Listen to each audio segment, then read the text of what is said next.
बिस्मिल्लाहिर्रहमानिर्रहीम, अल्लाहुम्मा सल्लि व सल्लिम व बारिक व सल्लिम।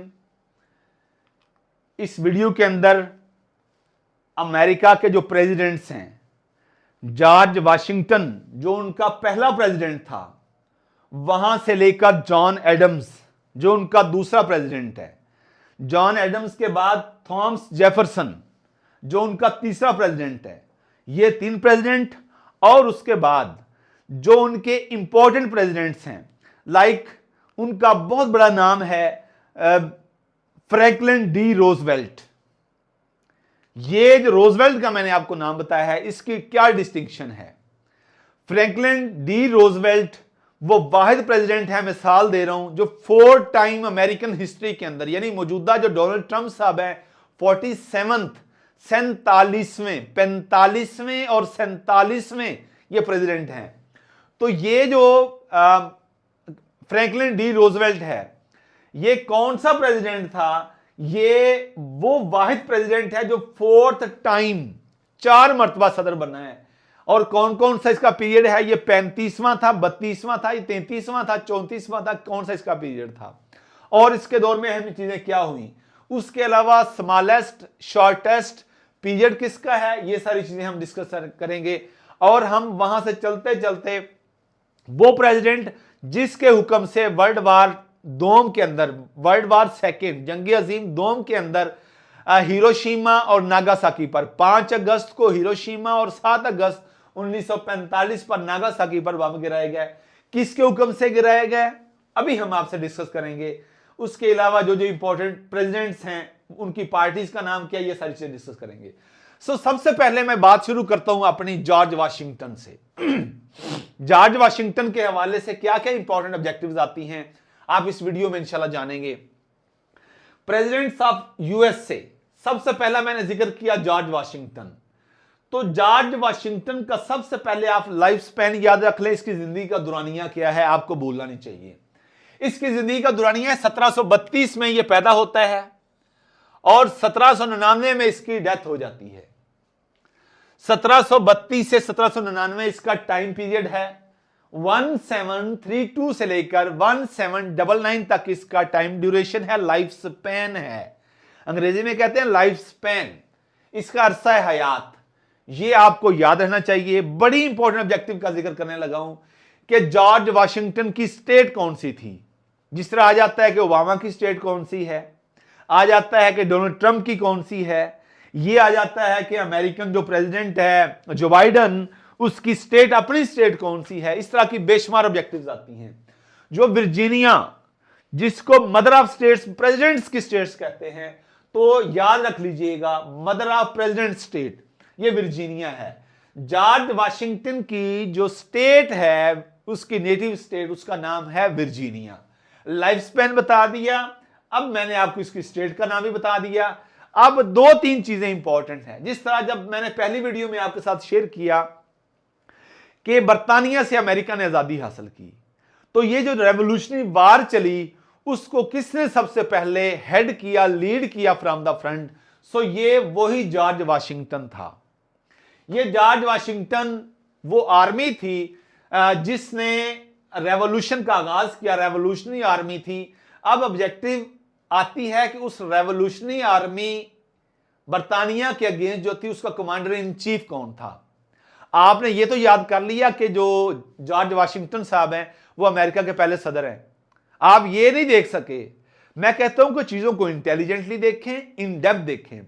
ये देखें कि पीपीएससी का पेपर सेटर किस नजर से चीजों को देख रहा है। याद रखें, हम कहते हैं कि सीट्स नहीं आ रही, बेरोजगारी है, सिफारिश के बगैर, रिश्वत के बगैर नौकरी मुयसर नहीं आती। हर अतवार, हर संडे को पब्लिक सर्विस कमीशन का एक मोतबर फोरम है, वहां से हर संडे को सीट्स अनाउंस हो रही हैं। तो आप इन चीजों को तैयार कर लें। आप हर सीट के लिए ये बेसिक्स चीजें हैं। आप 16 में, 17 में, 15 में, 11 में, जिस तरह जूनियर क्लर्क की मोर देन 200 सीट्स अनाउंस हुई हैं। एफएससी कंप्यूटर साइंस के साथ चाहिए और उसके साथ टाइपिंग स्पीड चाहिए। चीजें यही हैं। 80% जीके आएगा उसके अंदर। यानी एमफिल पीएचडी लोग बेचारे धक्के खा रहे हैं। इन चीजों की तरफ नहीं आएंगे। वो देखते हैं जी वही टीचर्स की सीटें आए, हम टीचर बन जाएं, कहीं एजुकेशन में खप जाएं। पब्लिक सर्विस कमीशन आपसे बेसिक्स चीजें मांगता है, और ये वो वाहिद फोरम है जो कहता है कि अगर आप छोटी सी बंद एक कुटिया के अंदर रहते हैं, आपकी एक तिनकों की कुल्ली है, उसके अंदर बैठ के आप बड़े ख्वाब देखते हैं, अल्लाह से उसके ज़रफ के मुताबिक मांगते हैं, आपका हम्बल बैकग्राउंड, आपका मतवस्त तबके से ताल्लुक रखना कोई मायने नहीं है, आपके लिए कोई ताना नहीं है। लेकिन अगर आपके अंदर करंट है, आपके अंदर पोटेंशियल है, आपके अंदर एप्टीट्यूड है इस चीज का कि आप पब्लिक सर्विस कमीशन की इब्तदाई मवादियात को एक दफा समझ लें, बेसिक ज्योग्राफी, बेसिक नॉलेज, वो एवरीडे साइंस का हो, वो फिजिक्स का हो, केमिस्ट्री का हो, बायोलॉजी का हो, वो बेसिक मैथमेटिक्स हो, बेसिक इस्लामियात हो, बेसिक इंडो पाक हिस्ट्री हो, पाकिस्तान की कॉन्स्टिट्यूशनल हिस्ट्री हो, ये हल्का फुल्का सा बेसिक नॉलेज है। आप सिर्फ 3 महीने मुझे दे दें, 3 महीने दे दें, और चौथे महीने जो सीट्स आए, आपने 3 महीने जेन्युइनली दुनिया से कट के तैयारी कर ली हो इन चीजों की। ये हो नहीं सकता कि चौथे महीने में सीट्स आए, आप अप्लाई करें और आपका पेपर क्वालिफाई ना हो, ये हो नहीं सकता। हम बड़े ख्वाब तो देखते हैं लेकिन तैयारी नहीं करते उनके मुताबिक। सो इन बेसिक चीजों को याद कर लें, पीपीएससी की अप्रोच को इंटेलिजेंटली समझ लें कि पीपीएससी का पेपर सेटर किस तरह चल रहा है, वो किस तरह से चीजों को देख रहा है, खुदारा उसको समझ के अपनी मंजिल का तयन करें। तो ये कोई ऐसा मसला नहीं, आप मर नहीं जाएंगे, 3 महीने दुनिया से कट जाएं, जमाना आपको सलाम करेगा। जब 3 महीनों बाद निकलेंगे ना तो छा जाएंगे, चढ़ा हुआ चांद हर एक को नजर आ जाता है। सो इसके मुस्ताक इन बेसिक चीजों को देखें, उन चीजों को देखें जो पीपीएससी के पेपर सेटर ने पास्ट पेपर्स के अंदर टच किया हुआ है। अमेरिका को आप जितना मर्जी पढ़ लें, अगर आपने पीपीएससी के फोरम पे जाना है ना, एफपीएससी के फोरम पे जाना है ना, अगर आप उस पेपर सेटर की इन दोनों फोरम्स की अप्रोच नहीं समझेंगे कि यार वो अमेरिका कॉन्टिनेंट से क्या मांग रहा है, वो नॉर्थ अमेरिका से क्या उठाता है चीजों को, किस किस चीज को वो देखता है पास्ट पेपर्स के अंदर, वो साउथ अमेरिका से क्या क्या देखता है, नॉर्थ अमेरिका से क्या देखता है, यूनाइटेड स्टेट्स ऑफ अमेरिका से क्या देखता है, कनाडा से क्या देखता है, ग्रीनलैंड से क्या देखता है, इनके अंदर जो सीज और ओशंस हैं, वाटर बॉडीज हैं, जो लार्जेस्ट, स्मॉलेस्ट, डीपेस्ट पॉइंट्स हैं, ये पेपर सेटर इनको क्यों देखता है? वो एक्सपेक्ट करता है कि ये जो मेरे पास एक 17, 16, 14, 15 स्केल की सीट के लिए जो एक बंदा ऑफिसर बनने आ रहा है, उसको इन बेसिक्स का पता है कि नहीं। तो हम अपने सेशन के अंदर ये बेसिक्स पीपीएससी के पेपर सेटर की अप्रोच को सामने रखते हुए, और सिर्फ पेपर सेटर की नहीं, साइकोलॉजिकल असेसमेंट और फाइनल इंटरव्यू पैनल के अंदर बैठे हुए शख्स की अप्रोच को सामने रखते हुए, ताकि आपका तहरीरी इम्तिहान के साथ साथ साइकोलॉजिकल असेसमेंट की भी तैयारी हो और फाइनल इंटरव्यू की अप्रोच के मुताबिक आप अपने आप को चलाएं, और आप अपने आप को 3 महीनों बाद इस काबिल कर लें कि आपकी ये चीजें क्लियर हो जाए। सो एंड तक चीजों को समझें। मैंने बात की जॉर्ज वाशिंगटन की। जॉर्ज वाशिंगटन को क्या कहा जाता है? फादर ऑफ नेशन भी कहते हैं और फाउंडर ऑफ अमेरिकन डेमोक्रेसी भी कहते हैं। ये बार बार ऑब्जेक्टिव्स आई हुई हैं। फादर ऑफ अमेरिका का, जिसका दुनिया में तोती बोलता है, जिसका वर्ल्ड ऑर्डर पिछले 25, 30, 35 साल से चल रहा है, यूनिलैटरल डिसीजन लेता है और इंप्लीमेंट करके छोड़ देता है, नहीं देखता कि दुनिया क्या कहती है। 13 कॉलोनीज का उसने कब आगाज किया? 1775 से आगाज किया, और 13 से 50 कॉलोनीज में 50 स्टेट्स की शक्ल में आज हमारे पास मौजूद है। यूनिटी है, कोहिरेंस है, कनेक्टिविटी है, इंडिपेंडेंस है, फ्रीडम है, नेचुरल राइट्स की, फंडामेंटल राइट्स की, मॉरल राइट्स की, रिलीजन के एतबार से अगर देख लें, हम किसी भी नजर से देख लें, वो स्पीच की हो, प्रेस की हो, रिलीजन की हो, असेंबली की हो, हर तरह की हमें वहां पे फ्रीडम नजर आएगी। और इसी वजह से हमने देखा कि वहां पे पॉलिटिकल फ्रीडम है, और पॉलिटिकल फ्रीडम, पॉलिटिकल स्टेबिलिटी हमेशा किसको जन्म देती है? मैंने अपने ऐसे के लेक्चर में भी कहा था कि पॉलिटिकल स्टेबिलिटी हमेशा जनरेट करती है किस चीज को? इकोनॉमिक प्रॉस्पेरिटी को। जब पॉलिटिकल स्टेबिलिटी आएगी किसी मुल्क के अंदर, पॉलिटिकल स्टेबिलिटी से मुराद सियासी इस्तेहकाम पैदा होगा, स्टेबल होगा आपका मुल्क, सियासी तौर पर बालिग हो जाएगा। तो फिर वो किस चीज को जन्म लेता है, किस चीज को जनरेट करता है? याद रखें, पॉलिटिकल स्टेबिलिटी इकोनॉमिक प्रॉस्पेरिटी, मुआशी खुशहाली को जन्म देती है। और जब मुल्क खुशहाल होते हैं तो क्या आता है, नेशनल इंटीग्रेशन पैदा होता है, कौमी इत्तेहाद पैदा होता है। फिर इत्तेहाद का फुकदान नहीं होता, फिर डेप्राइव्ड लोग नहीं होते, वहां पे डेप्रीवेशन नहीं होती, रेडिकुलाइजेशन नहीं होती, रेडिकुलाइजेशन नहीं होती, वहां पे लॉ लेसनेस नहीं होती, वहां की जुडिशरी इंडिपेंडेंट होती है, वहां पे कॉन्स्टिट्यूशन यानी आइन के तकद्दुस का ख्याल रखा जाता है। वहां पे जब आइन के तकद्दुस का ख्याल रखा जाता है तो वहां पे फिर सारे जो बेसिक स्टेट के पिलर्स हैं 3, जिसको हमने यहां पे सेपरेशन ऑफ पावर्स का नाम दिया, जिसको हमने चेक्स एंड बैलेंस का नाम दिया, स्टेट के तीनों पिलर्स के दरमियान बैलेंस का नाम दिया। जब हमने इन चीजों को देखा तो फिर वहां पे कॉन्स्टिट्यूशन की सैंक्टिटी भी इंश्योर होती है। और जब मुल्क के अंदर आइन के तकद्दुस को बहाल रखा जाता है, पामाल नहीं किया जाता, तो फिर ऐसे ही मुल्क अपना लोहा मनवाते हैं। मुल्क जो हैं वो दुनिया के ऊपर हुक्मरानी का ताज अपने सर पे रखते हैं। फिर उन ममालिक का अक़वाम आलम के अंदर हुक्म माना जाता है और वो अपनी आजाद मर्जी से जो फैसला लेना चाहे लेते हैं। सो ये जॉर्ज वाशिंगटन था जिसने इस अमेरिकन डेमोक्रेसी की बुनियाद रखी। इसको फाउंडर ऑफ अमेरिकन डेमोक्रेसी भी कहते हैं, इसको फादर ऑफ नेशन भी कहते हैं। इसका जो लाइफ स्पैन है वो 1732 से 1799 तक है। इसकी जो अपनी स्टेट है उसका नाम वर्जीनिया है, वर्जीनिया स्टेट। ये हो गया। तो 1752 से लेकर 1758 तक ये वर्जीनिया मिलिट्री के अंदर इसने सर्विसेज अपनी दी। वर्जीनिया स्टेट यानी कॉलोनी की जो मिलिट्री थी, मिलिशिया थी, उसके अंदर 1752 से 1758 तक इसने अपनी सर्विसेज दी। उसके बाद इंपॉर्टेंट चीजें मैंने इसकी निकाली हैं। 1775 से 1787 तक ये जो रेवोल्यूशनरी आर्मी थी, जिसको कॉन्टिनेंटल आर्मी भी कहते हैं। अगर आपके सामने ये ऑब्जेक्टिव आ जाए कि George Washington was the commander in chief of revolutionary army या कॉन्टिनेंटल आर्मी या बोथ, तो एक ही चीज के दोनों नाम है। कॉन्टिनेंटल आर्मी भी रेवोल्यूशनरी आर्मी को कहा गया। कब से कब तक उसका कमांडर इन चीफ रहा? 1775 से 1787 तक रहा। और फिर 1798 से 1799 तक भी ये उसको सुपरवाइज करता रहा। ये चीजें आ गई।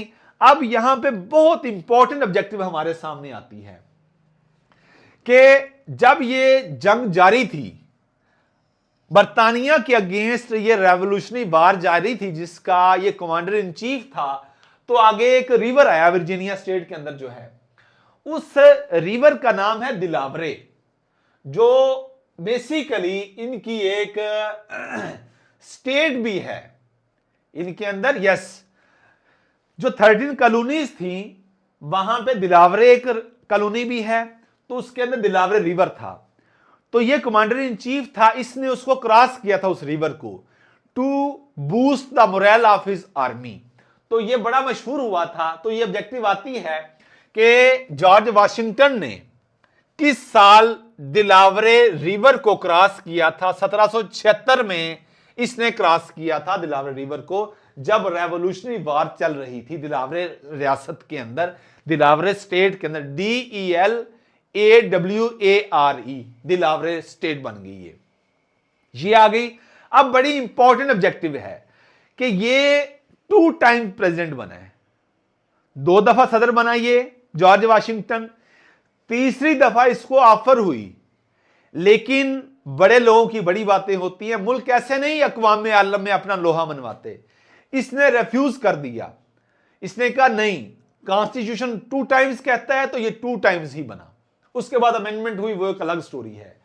सो George Washington served for 2 terms, 2 दफा बना, और 3rd टाइम इसने रिफ्यूज कर दिया फॉर प्रेसिडेंटशिप। ये होगी इंपॉर्टेंट ऑब्जेक्टिव। अब यहां पे ऑब्जेक्टिव आती है कि जब जिस तरह अब मौजूदा डोनाल्ड ट्रंप हमारा सदर है अमेरिका का इस टाइम, और उसका वाइस प्रेसिडेंट है जेडी वेंस। बड़ी इंपॉर्टेंट ऑब्जेक्टिव आपसे शेयर कर रहा हूं अमेरिका का। आप देखेंगे, आप ये तो याद रख लेंगे कि 47th president is the Donald Trump of America, लेकिन आप ये भूल जाते हैं कि वाइस प्रेसिडेंट कौन है, जेडी वेंस है ना, ये मौजूदा है जो 2025 में है। तो उस टाइम यानी 1799, 91, 92, 93, 94, 95 में कौन था जब सदर जो था, जिस तरह आप जो बाइडेन है, उस टाइम जॉर्ज वाशिंगटन था। उस टाइम वाइस प्रेसिडेंट कौन था, यह बहुत इंपॉर्टेंट ऑब्जेक्टिव है, याद रख लें। उस टाइम जॉन एडम्स था। जॉर्ज वाशिंगटन जो पहला सदर था और मौजूदा सदर जो 47th सदर है डोनाल्ड ट्रंप, जिस तरह अब डोनाल्ड ट्रंप है उस टाइम जॉर्ज वाशिंगटन था। जिस तरह अब जेडी वेंस है उस टाइम कौन था, उस टाइम जॉन एडम्स था। और यही John Adams second president of America बना। यह हम बाद में डिस्कस करते हैं। यह चीज होगी इंपॉर्टेंट चीजें जो हम डिस्कस कर रहे हैं। यह मैंने बता दिया कि इसने थर्ड टाइम रिफ्यूज किया था कि मैं थर्ड टाइम प्रेसिडेंट नहीं बनूंगा। उसके अलावा जो इंपॉर्टेंट चीजें हैं, इसकी अपनी कोई पॉलिटिकल पार्टी नहीं थी, इंडिपेंडेंट था। क्योंकि अभी ये पार्टी सियासत की तरफ नहीं गए थे, ये सारे कॉलोनीज थी। उन्होंने रेवोल्यूशनरी वार का आगाज किया, बरतानिया के अगेंस्ट जीत गए और ये सदर बन गया। इसकी कोई अपनी पॉलिटिकल पार्टी नहीं थी। ये बहुत मजे की ऑब्जेक्टिव है। ये हो गया। अब वाशिंगटन डीसी, वाशिंगटन ये जॉर्ज वाशिंगटन के नाम ही मशहूर है और डिस्ट्रिक्ट ऑफ कोलंबिया, आगे डीसी को डिस्ट्रिक्ट ऑफ कोलंबिया कहते हैं, ये इसके नाम से है। दो बड़ी इंपॉर्टेंट ऑब्जेक्टिव हैं वाशिंगटन के, जॉर्ज वाशिंगटन के एतबार से। ये जो यूएस डॉलर है उसके नोट के ऊपर, यूएस डॉलर बिल जो है उसके ऊपर इसी वाशिंगटन, जॉर्ज वाशिंगटन की पिक्चर है, ये याद रख लें। और जो उनका क्वार्टर कॉइन है, एक सिक्का है, उसके ऊपर भी जो फेस है वो जॉर्ज वाशिंगटन का फेस है। ये हो गया। दूसरा, इसने यूएस कॉन्स्टिट्यूशन को ड्राफ्ट करने में हेल्प की, ये ऑब्जेक्टिव हो गई। इसकी एक बड़ी जबरदस्त कोटेशन है, it is impossible to govern a nation without God and Bible. Divine laws के बगैर, यानी बाय इग्नोरिंग मॉरल वैल्यूज आप तरक्की नहीं कर सकते। इसने कहा it is impossible to govern a nation without Bible and God. खुदा के बगैर और बाइबल के बगैर आप किसी मुल्क को, किसी कौम को गवर्न करें, ऐसा नहीं हो सकता। सो ऐसे तरक्की नहीं की इन ममालिक ने। ये होगी सारी चीजें। अब उसके अलावा मैं और चीज बताता हूं। ये वाहिद शख्स था, सबसे पहले इसने मिस्टर प्रेसिडेंट का जो टाइटल है वो यूज किया था, मिस्टर प्रेसिडेंट का टाइटल। ये हो गई। अब पहले सदर से मैं दूसरे सदर की तरफ आता हूं। वो जॉन एडम्स हो गया। डिटेल उसकी मैंने आपसे डिस्कस नहीं करनी। मैं तीसरे की थॉमस जेफरसन की करूंगा। साथ में चलता हूं अब थॉमस जेफरसन की तरफ। पहले का आप सिंपल नाम याद रख लीजिएगा, ये जॉर्ज वाशिंगटन हो गया। दूसरा हमारे पास जो प्रेसिडेंट है उसका नाम है जी जॉन एडम्स। ऑब्जेक्टिव ये है कि पहला सदर जो है वो जॉर्ज वाशिंगटन है, दूसरा सदर जो है अमेरिका का वो जॉन एडम्स है। अब यहां पे ऑब्जेक्टिव एक और आती है कि जॉर्ज वाशिंगटन के दौर में वाइस प्रेसिडेंट कौन था, यही जॉन एडम्स था जो बाद में दूसरा सदर बना। अब बाकी चीजें इसके हवाले से इंपॉर्टेंट नहीं है, लेकिन ये थॉमस जेफरसन जो है ये बहुत बड़ा एक स्कॉलर शख्स था जो बहुत इंपॉर्टेंट है और बड़ी ऑब्जेक्टिव्स के हवाले से आई हैं। तो मैं इसकी तरफ अब आता हूं। हम अगली वीडियो में यानी इस जॉर्ज वाशिंगटन के बाद हम थॉमस जेफरसन को डिस्कस करते हैं। अल्लाह हम सब के लिए आसानियां पैदा करे और आसानियां तकसीम करने का शरफ बख्शे। दुरूद शरीफ मत छोड़िएगा।